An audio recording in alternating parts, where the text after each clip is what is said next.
अस्सलाम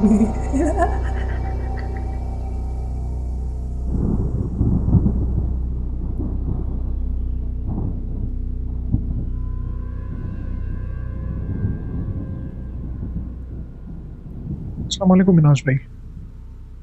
मेरा नाम डॉक्टर आफ्ताब अहमद है और करंटली मैं सऊदीया में एक हॉस्पिटल में जॉब कर रहा हूँ। मिनाज भाई, आज जो मैं आपको ये वाक़या बताने वाला हूँ, ये वाक़या मेरी सिस्टर जो कि खुद डॉक्टर हैं, उनके साथ और मेरे फादर के साथ पेश आया।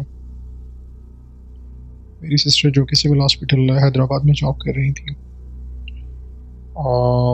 उनको ऑल ऑफ सडन एक लेटर मिला कि आपकी ट्रांसफ़र सिविल हॉस्पिटल 7 शरीफ में की जा रही है, तो विथ इमीडिएट इफेक्ट आपने वहाँ पे रिपोर्ट करना है। अब क्योंकि हमारा पूरा घर जो सेटल है वो हैदराबाद में है और 7 शरीफ में हमारे दूर दूर तक कोई रिश्तेदार नहीं थे, तो ये सोचते हुए कि वहाँ पे पहले तो हमें अकोमोडेशन वहाँ पे देखनी चाहिए, अवेल करनी चाहिए, देन उसके बाद फिर हम ये है कि सिस्टर को वहाँ पे लेके जाएं। और बट ये था कि एमएस से जब बात की तो उनका यही कहना था कि यहाँ पे लेडी डॉक्टर की बहुत ज़्यादा अशद ज़रूरत है, यहाँ पे कोई और डॉक्टर नहीं है, तो लिहाजा आपको कल ही रिपोर्ट करना पड़ेगा। जब मेरे वालिद और मेरी बहन वहाँ पे एमएस से मिले तो एमएस को उन्होंने बताया कि डेफिनेटली हमें अभी अकोमोडेशन की प्रॉब्लम है, तो हम यही सोच रहे हैं कि या तो जब तक हमें अकोमोडेशन मिले तब तक हम यहाँ पे किसी होटल वगैरह में रेंट वगैरह पे रूम ले लेते हैं।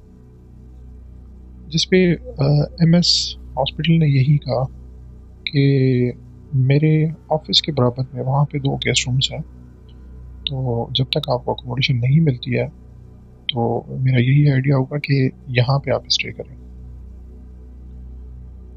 और मेरे फादर को भी यही बेहतर लगा क्योंकि वो जो गेस्ट रूम्स थे वो हॉस्पिटल के बहुत ही करीब थे, तो उन्होंने सोचा कि यहाँ से आने जाने के लिए भी कोई प्रॉब्लम नहीं होगी, तो बेहतर यही है कि जब तक अकोमोडेशन नहीं मिलती है हम उन रूम्स को अवेल कर लेते हैं। अब वहाँ पे उसका इंफ्रास्ट्रक्चर इस तरह का था कि एमएस के ऑफिस से थोड़े ही फासले पे ये 2 रूम्स बने हुए थे, 2 रूम्स के बीच में एक किचन था और डेफिनेटली खाना वगैरह तो मेरे फादर जो है वो बाहर से लेते थे और उनका स्टे वहीं पे हुआ उसी रूम में।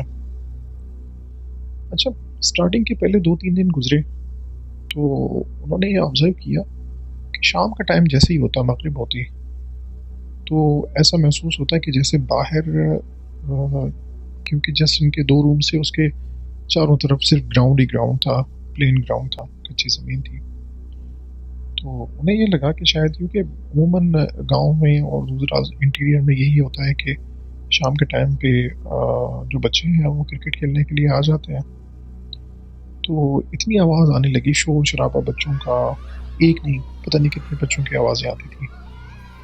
या फिर ये था कि कोई अगर लोग जैसे मज़दूर होते हैं, सामान उठाते हैं, आपस में बात कर रहे होते थे, ये उठाओ, ये मुझे उठा के दो, ये करो, और फर्नीचर के ड्रैग होने की आवाज़ें आती थी। तो ये सारी चीज़ें देखते हुए वालिद साहब बड़े परेशान हुए कि यार ये इनको मतलब थोड़ा सा ख्याल भी नहीं हो रहा है यहाँ पे अगर फैमिली रह रही है तो उसके बावजूद इनको इस चीज़ का भी अंदाज़ा नहीं है कि इतना शोर किए जा रहे हैं। तो एक दिन ऐसा हुआ कि कोई जैसे बाहर बच्चे खेल रहे हों और गेंद जो है वो आके विंडो पे आके लगे, विंडोज़ क्योंकि क्लोज थी तो विंडो पे आके लगे, तो मेरे फादर ने अंदर से आवाज़ ही, भाई ख्याल करो, क्या कर रहे हो तुम लोग, जाओ यहाँ से। तो इसके बाद थोड़ी देर के लिए खामोशी हो गई, बट जब 4th डे पे इस तरह से हुआ कि जब कंटिन्यूस इस तरह की आवाज़ आने लगी तो मेरे फादर ने कहा कि मैं देखूँ तो सही जाके कि ये मगरिब के बाद रात के टाइम पे मतलब तकरीबन अंधेरा हो चुका होता था, ये बच्चे क्या खेल रहे हैं यहाँ पे और रोशनी भी नहीं है। तो मेरे फादर बताते हैं कि मैं जब बाहर निकला तो मैंने देखा तो वहाँ पे तो कोई बच्चे ही नहीं थे और कह रहा था कि मैं बहुत ज़्यादा परेशान हुआ बट ये था कि मेरी सिस्टर को उन्होंने ये बात बताई नहीं। मैं अगर उनको बताऊंगा तो वो और ज़्यादा ऐसा ना हो कि डर जाए। खैर, और बाबा ने कोशिश ज़्यादा करना शुरू कर दी कि हमें जल्द से जल्द अकोमोडेशन मिले तो हम यहाँ से शिफ्ट हो जाएं। और वो ये खुद भी बता रहे थे कि मुझे कोई अच्छी फीलिंग नहीं आ रही थी उन गेस्ट रूम्स को लेके। तकरीबन 6 डे था। तो मेरी सिस्टर बताती हैं कि तकरीबन रात का कोई 2 बजे का टाइम था। उस वक्त उन्हें ऐसा महसूस हुआ कि उनकी जो चादर है वो कोई खींच रहा है पाँव की साइड से। तो नींद का गलबा होने की वजह से उन्होंने सोचा कि शायद नींद में इस तरह से मुझे महसूस हो रहा है। उन्होंने दोबारा से खींच के चादर और वो ऊपर ओढ़ ली। मगर सेकंड टाइम जब वही अटैम्प्ट हुआ तो वो बड़ा फोर्सफुली हुआ, और जिसकी वजह से मेरी सिस्टर जो है वो डर के मारे उठ के बैठ गई।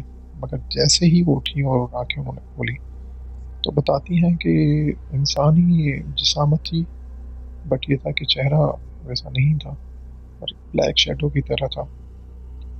रूम में क्योंकि बिल्कुल अंधेरा नहीं था, छोटा सा एक बल्ब लगा हुआ था, और उसकी वजह से ये था कि उनको ये ऑब्वियसली नज़र आया कि एक ब्लैक कलर का शेडो है और वो मेरी तरफ ना मुझे घूर के देख रहा है ऊपर दीवार की तरफ से। तो अब ये था कि मेरी सिस्टर इतनी डर गई कि उनकी इतनी हिम्मत भी नहीं हो रही थी कि वो हाथ बढ़ा के साइड पे मैट्रेस पे सोए हुए फादर को उनको जगा सके। मगर जैसे ही उन्होंने हाथ बढ़ाने की कोशिश की अपने बाबा को जगाने के लिए, तो वही जो एंटिटी थी वो एक हिरन में कन्वर्ट हो गई। और वो हिरन जो है वो इस तरह से लग रहा था कि सींग है उसके बड़े, वो सींग मेरी सिस्टर को मारने के लिए आ रही थी। मेरी सिस्टर जो कि डर के मारे बिल्कुल दीवार के रूम के कोने में वहाँ पे जाके बैठ गई। और उन्होंने बस अपनी बड़ी आवाज़ से यही कहा कि बाबा बाबा जाग जाएं। तो जिस पे मेरे फादर उठे और मेरे फादर ने कहा कि क्या है क्या है। और उन्होंने मेरी सिस्टर ने इशारा किया कि ऊपर देखें।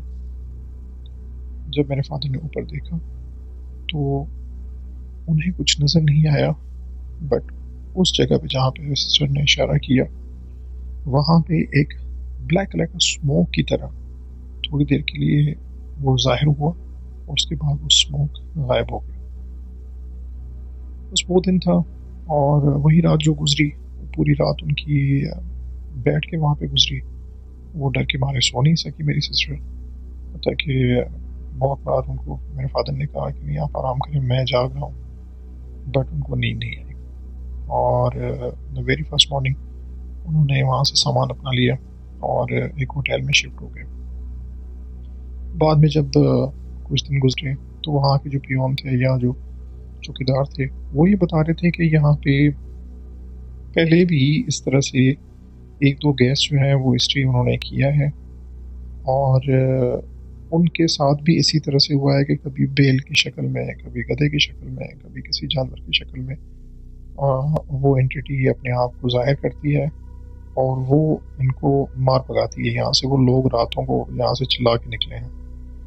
तो फादर भी बहुत ज़्यादा उन पर नाराज़ हुए एमएस पे कि आपको अगर पता था कि इनसे ये जो रूम है ये हॉन्टेड है तो आप हमें पहले बता देते, हम इधर शिफ्ट ही ना होते। तो गॉड फॉरबिड अगर कोई तब इस तरह से बड़ा वाक़या हो जाता तो आपने हमें पहले क्यों नहीं बताया।